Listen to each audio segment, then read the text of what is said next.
todos vocês. Bom, gente, o vídeo qual você verá faz parte do curso de Patrística. Caso você tenha interesse, na descrição do vídeo está o contato, tá certo? Um abraço, até a próxima e tchau, tchau.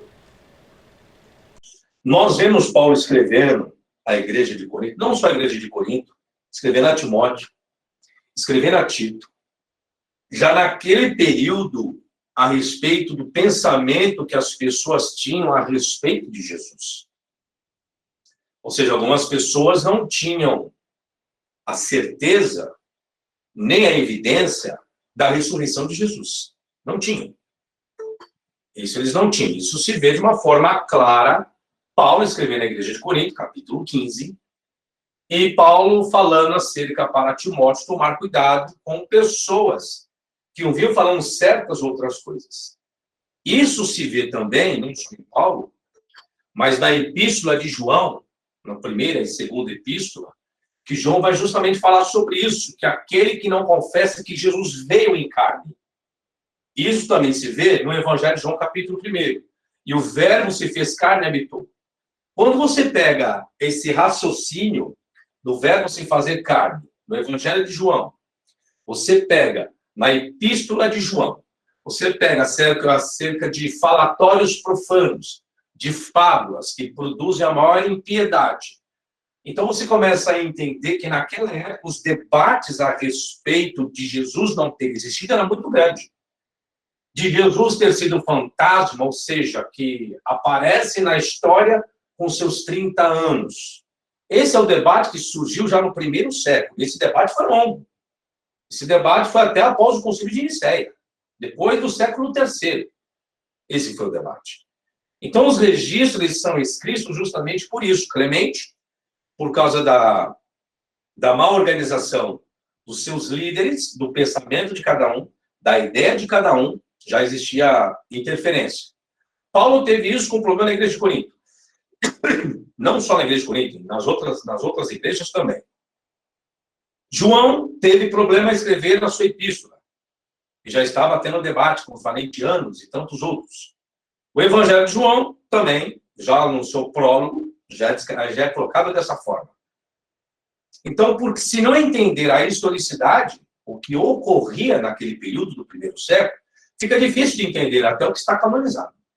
Até o que está canonizado fica complicado de entender. Agora, quando se tem a base histórica dos debates acalorados a respeito do que era, de que forma que era e por quem, aí nós temos elementos para entender melhor a narrativa bíblica aqui. Agora, o maior impasse, onde está o impasse?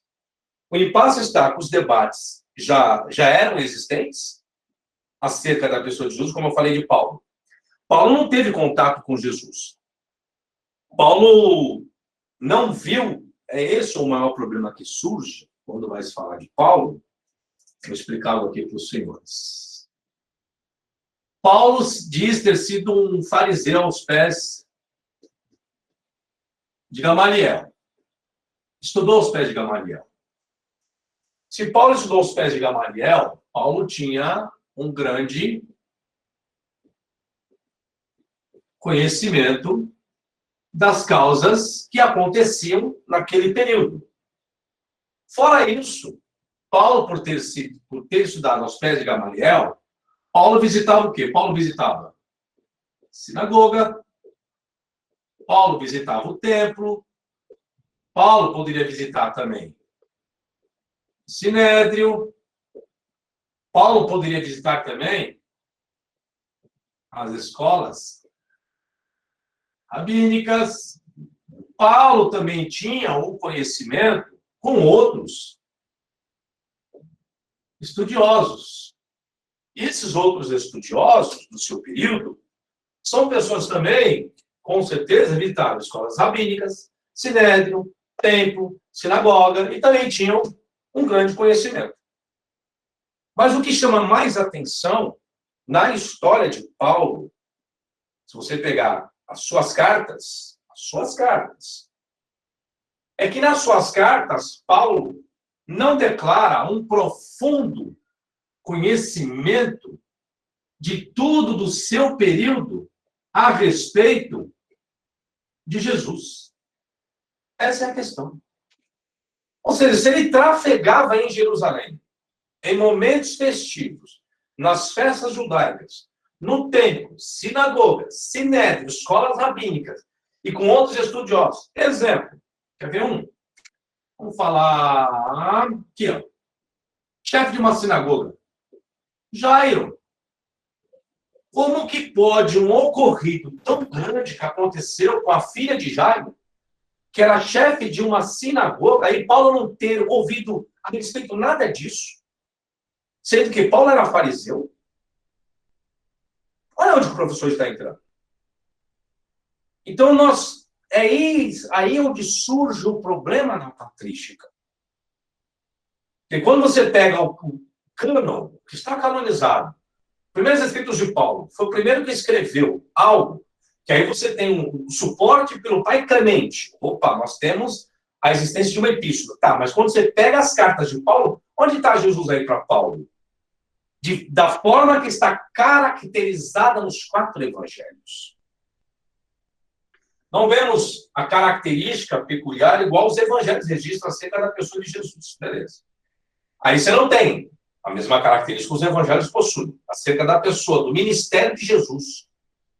Paulo é muito resumido. Aí Paulo, né, vai dizer que ele foi o último que Jesus apareceu para ele sendo como um abortivo. É outro problema que existe. É muito complexo isso. Porque Jesus ascende aos céus, vale para prestar atenção nisso, hein? O período que Jesus deveria, vamos colocar dessa forma, aparecer para Paulo, é no momento em qual Jesus morre, ressuscita e fica alguns dias ali. Alguns dias. Sobe aos céus, aí existe uma mensagem angelical. Da mesma forma que o viste ir, assim voltará. Então, para os apóstolos, Jesus ascendeu e acabou. Acendeu e acabou. Mas aí não. Aí Jesus dá um jeitinho lá na eternidade, vê a morte de Estevão, e aí Jesus decide voltar para a terra para aparecer para Paulo. Que esse registro está contido em Atos dos Apóstolos, em 3 narrativas. Em 3 narrativas. Mas o que dizer do seu conteúdo para outras pessoas? Quem está registrando Atos dos Apóstolos não é Paulo. É um outro escritor. E esse escritor, ele dignifica Paulo. Olá a todos vocês. Bom, gente, eu aqui pedir a gentileza para que você não se esqueça de se inscrever aqui no meu canal. Acione o sininho para você receber as devidas notificações. E você também pode obter mais conteúdo, mais informações de alguns vídeos lá no meu site, no www.professorflaviosabino.com.br, tá certo? Até a próxima, sucesso e tchau, tchau!